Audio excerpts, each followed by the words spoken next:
So loads of really great work that we've already heard about today. I think I'm really motivated by all of those talks.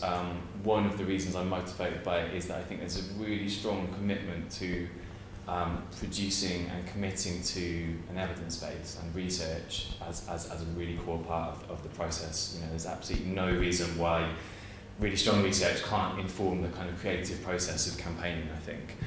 So I'm gonna focus on a method essentially, which we call narrative workshops, which we use to test and develop frames and language to engage new audiences on climate change.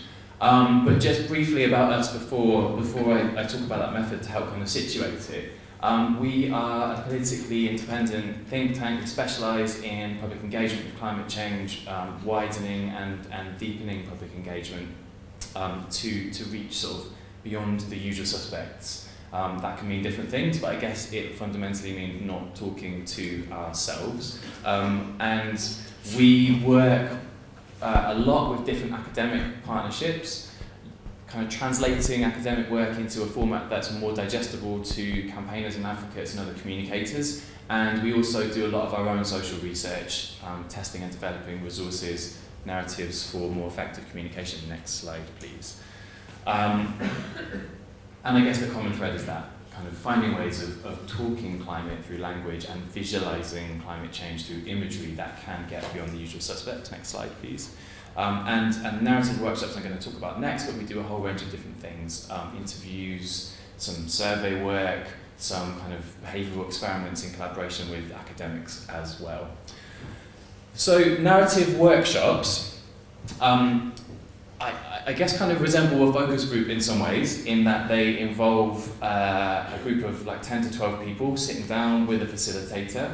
In other important ways, I think they're different to focus groups in the sense that I understand a focus group to be to have a sort of central premise or a product, and then essentially what you're trying to do is get people's response to that central premise or product. Whereas what we do with narrative workshops is we start with people's values.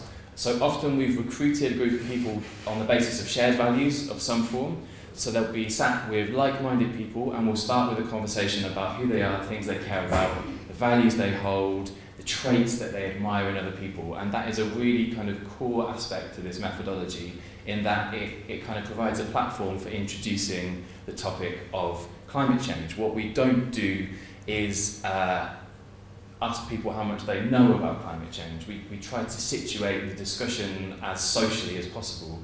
When's the last time you spoke about or had a conversation about climate change? How does it make you feel? Do you read about this stuff in the papers or hear about it?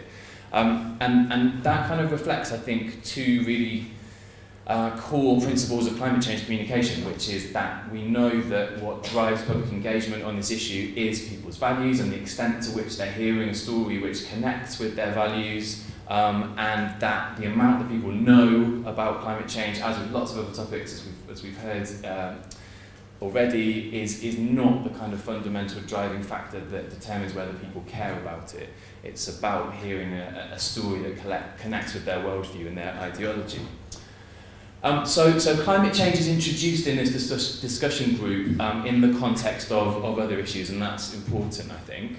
And already there in the first half of this process, we've had an opportunity to sort of observe spontaneously, if you like, how people frame climate change in their own terms, and I think that is really important.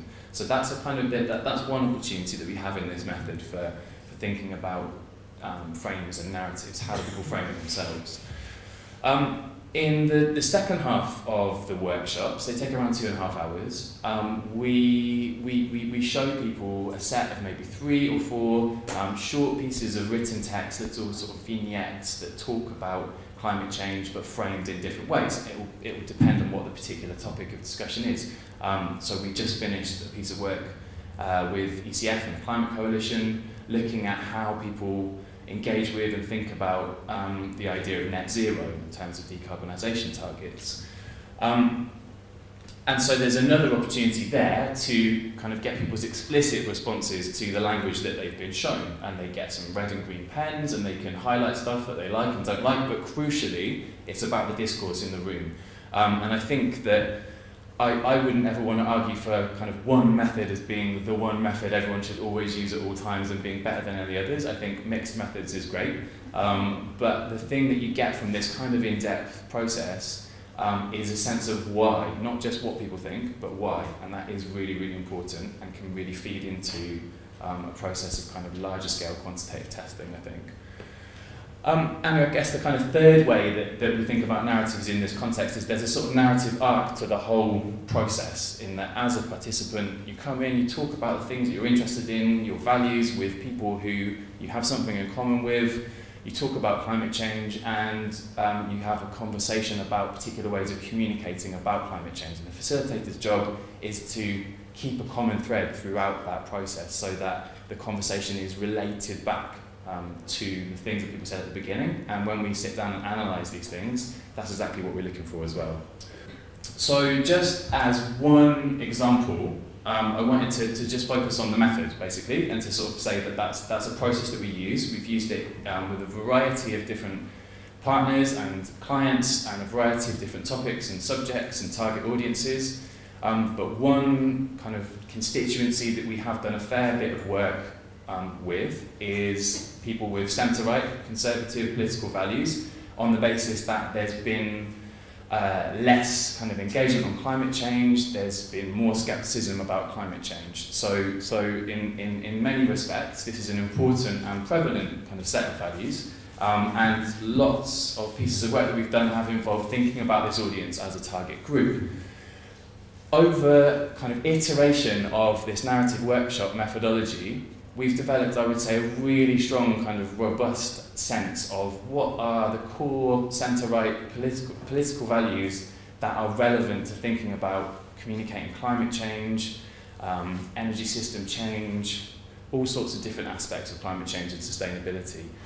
Just as a couple of examples, this idea of kind of keeping things in balance. It could mean humans and nature, it could mean different types of energy technologies, it could mean a kind of approach to regulations and rules, the balance between having a kind of stifling set of regulations but also not having any rules there at all.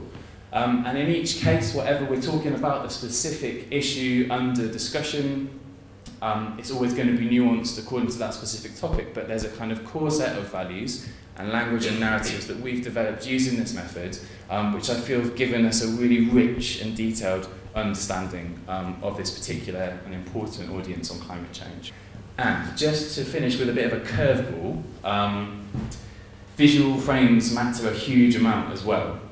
We, over the past few years, have developed a programme of work called Climate Visuals, carried out international social research, collated the findings, developed a set of principles for more effective visual communication using photographic imagery on the basis of what we found from our research. We created an evidence-based image library, climatevisuals.org, which has a whole load of images that relate to what we found in our research.